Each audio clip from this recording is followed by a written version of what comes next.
Now, we're all about making money. We're all about creating long-term wealth. We've talked about some of the great investments. Let's talk about probably the worst investment you can make in your life. I'm certainly guilty of it. Boy, am I guilty of it. It took me a long time to figure this out, and I had to have my wife tell me how to do it. But let's just talk about this. I think you already know what this investment is. It's our love affair with the American cars. Oh my God, as Americans, do we love cars? We love fast cars, fancy cars, luxury cars, SUVs. People are buying trucks now. Trucks kind of like the new thing to have. And of course, they're fairly expensive. So you go look at these cars on these car lots, they're going to kind of knock your socks off to say how expensive they are. And they're terrible, terrible investments. Terrible investments. You lose money each and every time you buy a car. Now, I'm going to tell you that when I grew up on the south side of Chicago, my father bought a car every 2 years. This was his status. This is how he defined himself. This is how he showed everybody what a successful guy he was by owning a new car. So every 2 years he would buy an Oldsmobile because he was an Oldsmobile guy. He'd buy that Olds 98 big boat car, just a step down from the Cadillac. You know, those GMs had all the different marketings. And it wasn't quite a Cadillac, but it was pretty close. I remember as kids, we just kind of float around in the back seat because it was such a big car. And my father would buy one of these each and every 2 years. He'd buy a new car, lose money each and every time he'd trade. You know, so buy a new car, 2 years later, he'd buy another one. Well, he loses money, but he always had a new car and he had status. So you go in, take out a higher loan, higher payments, pay 2 years of payments, bring it back in, start the process again. He never owned any of the cars, and he lost money. So he was taking all this money that was available to him, and he didn't have a lot. You know, we were on the south side of Chicago. This was not Beverly Hills where we were at. And he would take that available capital, and he was buying cars with them because he didn't know any better, and he thought that's what I should do as well. And I like cars. I'm terrible with them. My kids make fun of me because I'm so bad with cars. And I have to tell you a story. So because I like cars, my wife drove a nice car. She drove a Mercedes. I drove a Mercedes. And in 1999, my wife's car was 4 or 5 years old. And we're out looking at cars. And I was on my way to pick up my wife. We're going to go look at cars again. And I stopped at a builder grand opening. They didn't even have models up. This was in Scottsdale, Arizona, McDowell Mountain Ranch in 1999. They had a builder trailer there, salesperson there, selling these properties off the plat map. I went in, looked at the plat map. It was I could buy a 4-bedroom, 1,800 square foot home in Scottsdale, Arizona for $171,000. I bought it right then and there. Called my wife, said, "Hey, we just bought a house." It was a great buy. It would be ready in 5 or 6 months. And I said, "You got to come see this, but let's go look at new cars for you." So I picked my wife up. And we went to the dealerships. Now we're at a modest dealership. It was maybe, wasn't terribly expensive, but not cheap. It's $35,000, $40,000, $45,000, $50,000 we're going to spend in 1999. It was a fairly nice car. I don't want to spend any brand, but a fairly nice car. My wife she was looking at them. She wasn't really excited about it. And I said, "Well, if you find one that you like, honey, don't worry about how much it is.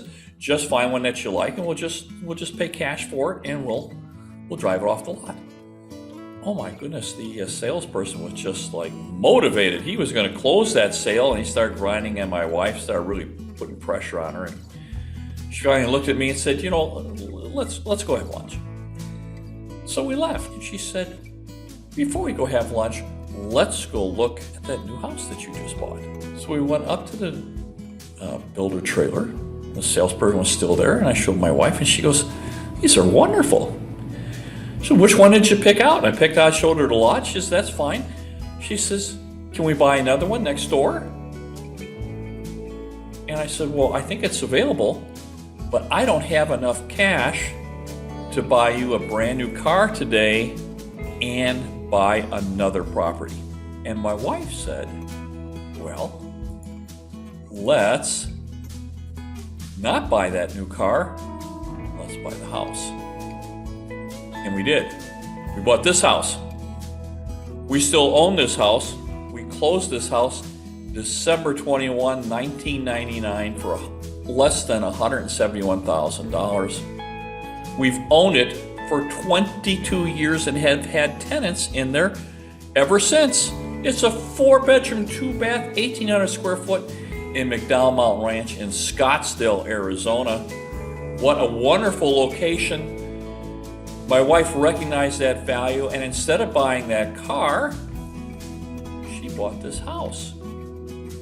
Now, we still own it. It's worth about $700,000. Now, can you just think that through? We could have bought one of these nice, shiny new cars, and I'm sure they would be worth $2,000 or $3,000 today, 22 years later, $4,000 if they're even still running. So we would have lost all that money. And instead, my wife was smart enough to make us money. So the house that my wife selected went up $530,000 in appreciation. But what else? It's been leased for 22 years. Our tenants have just about paid off that mortgage. It's a 30-year mortgage. They're 22 years into it, and I didn't pay it off. I just put the down payment. The tenants have paid that off. But what else? We've gotten tax savings. That's certainly nice to have. But we've gotten cash flow, and very, very significant cash flow. So it is safe to say that that $40,000 or $50,000 that we would have spent buying one of these is now translated into about $750,000 in gain and income and investment. So instead of buying one car, just did not buy one car, we took that money and put it down on a house. Now, how many cars are you going to buy in your lifetime? How many?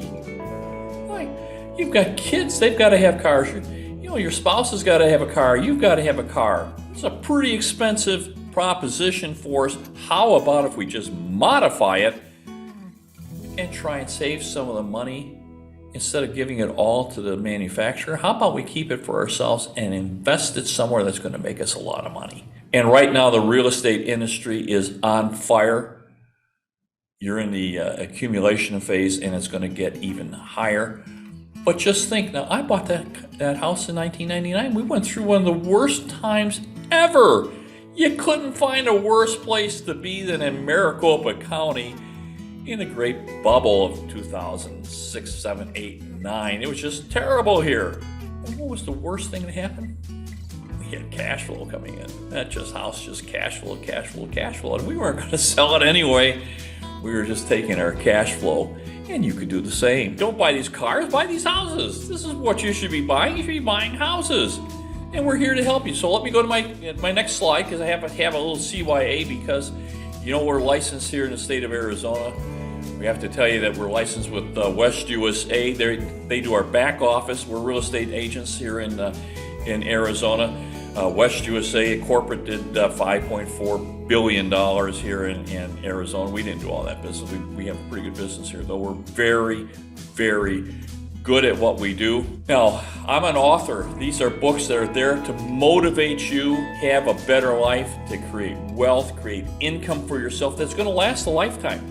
I put mine together in the 80s and 90s. It has given me money all these years. It still keeps giving me cash flow, keeps growing. It's just been an incredible investment. If you don't know anything about it, real estate investing for beginners is certainly going to take you by the hand and give you that knowledge so that you can start buying properties for yourself. If you like my videos, give me a big thumbs up. If you subscribe to our channel, that would certainly help with our marketing. If you need to reach me at michael@michaeldouville.com, we'll certainly return your calls. Now, I'm not telling you to take all of your money and put it into real estate. I'm just saying that you need to start thinking of some of the money that we have available to us. Let's put it in different places. Let's maybe not spend so much on cars, and let's buy some investment properties with that.